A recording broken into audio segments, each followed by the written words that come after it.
Hi everyone, welcome to अड्डा 247। मेरा नाम है Bharti and I am unique counselling expert and a biology educator. आपका AACCC यानी कि courses like BMS, BHMS, BSMS, BUMS and even pharma का जो है प्रोविजनल रिजल्ट राउंड 1 का आ चुका है एंड उसके हिसाब से आप लोगों को मतलब अब अगर क्या करना चाहिए आगे के पर्सपेक्टिव से बताऊं तो यार, अगर आपको कोई मिड रैंकिंग कॉलेज मिला है तो आप अपग्रेड कर सकते हैं, आप फ्री एग्जिट भी कर सकते हैं। मैं उन सब चीज़ों की भी बात करने वाली हूं यहाँ पर। प्लस मैं आपको मेन चीज़ क्या है, मेन चीज़ ये है कि अब मैं आपको बताने वाली हूं कि आपको क्या क्या कोर्स वाइज यानी कि पर्टिकुलरली BMS की, BHMS की, BSMS की, BUMS की क्या कट ऑफ रही है कैटेगरी वाइज मैं आपको बताने वाली हूँ, कोटा वाइज बताने वाली हूँ। So let's get started. और ये बहुत ज़्यादा इंपॉर्टेंट है अगर आप आगे अपग्रेड के लिए जाना चाह रहे हैं और या तो आप जाना चाह रहे हैं, मतलब आपको कोई भी कॉलेज अलॉट नहीं हुआ है इन राउंड 1, तो राउंड 2 में आपकी जो प्रेफरेंस लिस्ट आप बनाएंगे तो आपको यार एनालिसिस होनी चाहिए कि लास्ट राउंड 1 की क्या क्या कट ऑफ रही हैं। एंड मेजरली चेंजेस नहीं आते हैं, क्योंकि अगर आज शाम 4 बजे तक ये डिस्क्रिपेंसी कोई रिपोर्ट नहीं होती है तो यही कट ऑफ रहने वाली है फॉर राउंड 1 फाइनल रिजल्ट। ज़्यादा चेंजेस नहीं आते हैं, आएगा भी तो 0.1% चेंजेस आते हैं, इससे ज़्यादा चेंजेस नहीं आते हैं। तो लेट्स गेट स्टार्टेड। सबसे पहले मैं आपको बता दे रही हूँ for the course B pharm का भी है यहाँ पर। तो आपका अगर मैं EWS कैटेगरी की बात करती हूँ 1,45,348 से स्टार्ट हुआ है और 2,09,818 पे क्लोज हुआ है।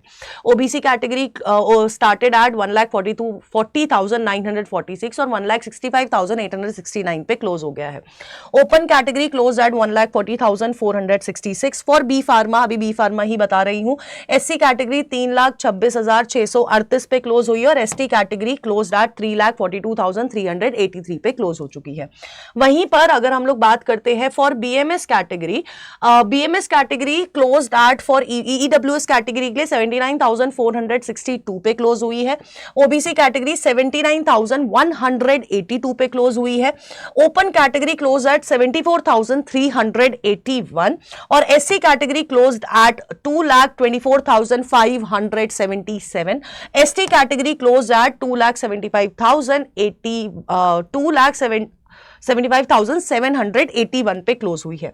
अब BHMS की बात कर लेते हैं। BHMS बेटा जी EWS category close eight 1,61,366, OBC category close eight 1,50,989, open category close eight 1,31,983, SC category close eight 3,10,564 और ST कैटेगरी बेटा जी क्लोज हुई है 3,94,560 पे। और वहीं पर अगर हम लोग सिद्धा की बात करते हैं which is BSMS, EWS category close eight 2,27,502, OBC category 1,03,044 पे क्लोज हुई है। ओपन कैटेगरी 1,08,09 पे क्लोज हुई है। SC कैटेगरी क्लोज एट 2,35,956 और ST कैटेगरी जो है क्लोज हुई है बेटा 4,14,971 पर। वहीं पर जो यूनानी है that is BUMS, EWS category close eight 1,18,151, OBC category close eight 1,02,012, open category close eight 96,035, SC category close eight 3,13,593 और ST कैटेगरी क्लोज हुई है बेटा जी 3,28,350। और ये आपकी कट ऑफ थी फॉर गवर्नमेंट, नेशनल और सेंट्रल यूनिवर्सिटीज की।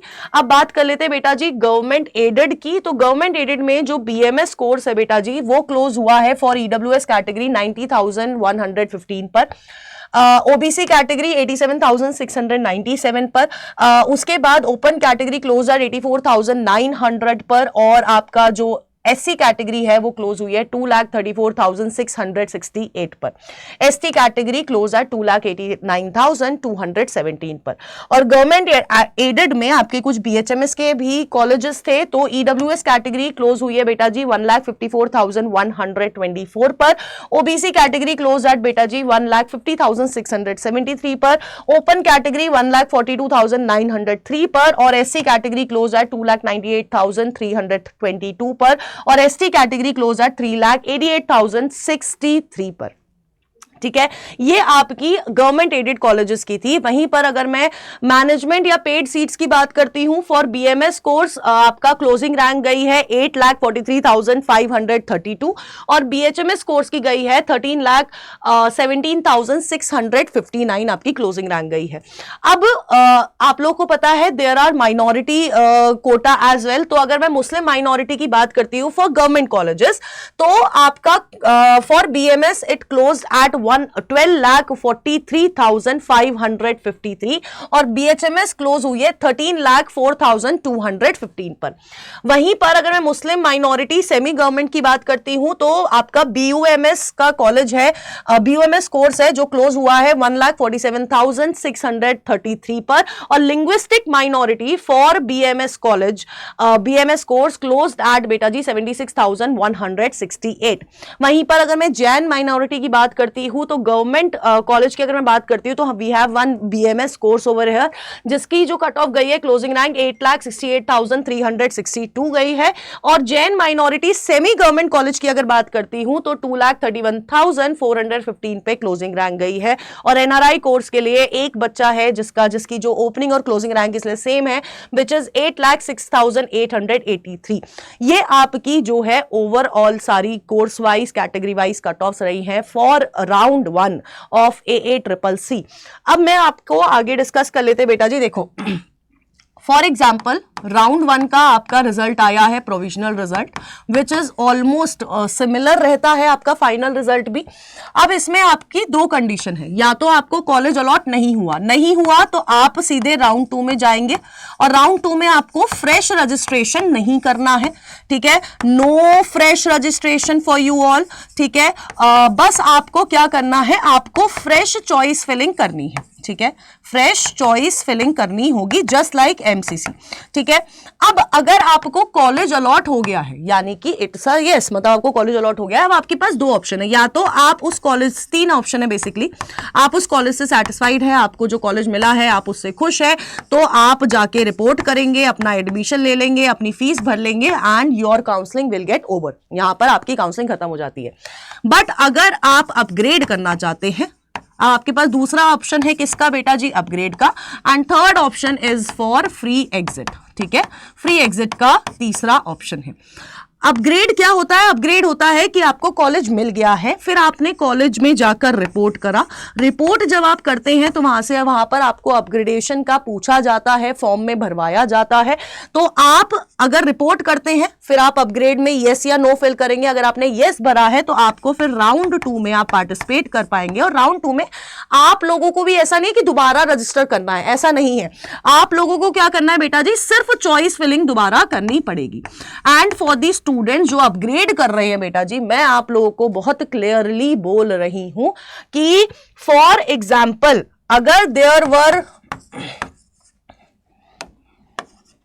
6 कॉलेजेस थे और आपको फॉर राउंड 1 में 5th कॉलेज अलॉट हो गया है, तो अब आप राउंड 2 की चॉइस फिलिंग में 5th वाला भी कॉलेज नहीं भरेंगे, 6th वाला भी कॉलेज नहीं भरेंगे, आप सिर्फ ऊपर वाले कॉलेजेस भरेंगे ताकि आपको राउंड 2 में ये श्योरिटी हो कि आपको एक बेटर कॉलेज मिला है। इसलिए जो आपकी प्रेफरेंस लिस्ट आप बनाएंगे वो कॉलेज की रैंकिंग के हिसाब से, आई होप आपने राउंड 1 में बनाई होगी, और अगर राउंड 1 में कॉलेज की रैंकिंग के हिसाब से नहीं बनाई थी बेटा जी तो आप हमारे एक तो कोर्स में एनरोल कर सकते हैं, क्योंकि हमने जो प्रेफरेंस लिस्ट दी है वो कॉलेज की रैंकिंग के हिसाब से दी है, जिस तरह से इन एक्चुअल बननी चाहिए प्रेफरेंस लिस्ट। अगर आप खुद से कर रहे हैं काउंसलिंग तो आप ये इंश्योर करें कि इस बार आपको जो कॉलेज मिला है आप उससे बेटर कॉलेजेस ही भरें इन राउंड 2 की चॉइस फिलिंग अगर आप अपग्रेड के लिए जा रहे हैं।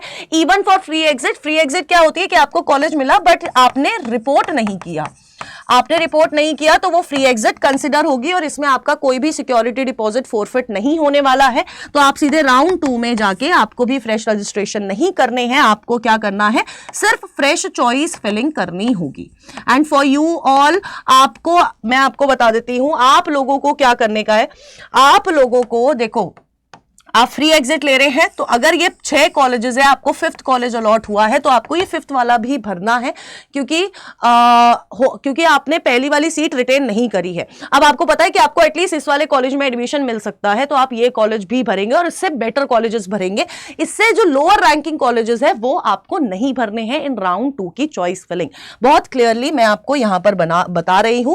एंड अगेन आपकी जो प्रेफरेंस लिस्ट होगी कॉलेज की रैंकिंग के हिसाब से, यानी कि उसका पेशेंट लोड हो गया, OPD load, IPD load, established year, उसका एलुमनाई बेस, इसके साथ साथ नंबर ऑफ बेड्स, ठीक है, इंफ्रास्ट्रक्चर, फैसिलिटीज, फैकल्टीज कैसी है, इन सारे चीजों के बेसिस पे आपकी प्रेफरेंस लिस्ट बनी होनी चाहिए। तभी आप इंश्योरली, मतलब एकदम श्योरिटी से बोल सकते हैं यार मुझे जो मेरी रैंक पे कॉलेज मिला है वो बेस्ट कॉलेज मिला है मेरी रैंक पे, ठीक है। वरना अगर थोड़ा भी ऊपर नीचे हुआ तो ऐसा हो सकता है कि आपसे कम रैंक जिसकी है, यानी कि अगर आपकी 1.5 लाख है, किसी की 1,55,000 रैंक है, उसको आपसे बेटर कॉलेज मिल जाएगा अगर उसने ये सारी चीजें फॉलो कर ली तो।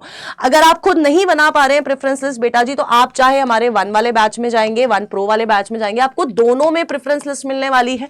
आयुष की भी मिलेगी, एमबीबीएस बीडीएस राउंड 2 राउंड 3 अगर आप हमारे साथ करेंगे उसकी भी मिलने वाली है। एंड अगर आप 1 प्रो वाला लेते हैं स्पेसिफिकली, तो आपको एक काउंसलिंग एक्सपर्ट भी मिलेगा और 3 घंटे का डेली बेसिस पे जूम सेशन भी होने वाला है। और सबसे इंपॉर्टेंट चीज क्या है, वो है कि आपका सिर्फ जो 1 वाला बैच है ना, सिर्फ यार बेटा 1500 रुपए में है, सिर्फ 1500, 1499 में है। और आपका 1 प्रो वाला है 2499 में, और ये दोनों आपको इस प्राइस पे मिलेंगे अगर आप कोड यूज करेंगे बेटा जी ZBBS। और आइदर आप ये दिए गए नंबर पे कॉल करके पूछ सकते हैं। For all the update stay tune on doctors अड्डा, और मेरे इस टेलीग्राम चैनल को जरूर से सब्सक्राइब कर लीजिए, फॉलो कर लीजिए। And all the best, stay tune, थोड़ा सा एक्टिव रहिए क्योंकि अभी बहुत सारी चीजें चल रही है। स्टेट की आयुष काउंसलिंग चल रही, अभी स्टार्ट हो जाएगी। आपकी ACCC की काउंसलिंग चल रही है, MBBS की, BDS की, स्टेट वाली, MCC वाली अलग चल रही है। एंड एनी हाउ अभी बहुत कुछ टाइम में VCI की भी स्टार्ट हो जाएगी। So this is my suggestion to stay active. जिस भी स्टेट की काउंसलिंग आप करवा रहे हैं उसकी वेबसाइट को रेगुलरली विजिट करते रहो and stay tuned over here on doctors Adda and my Telegram channel. So all the best.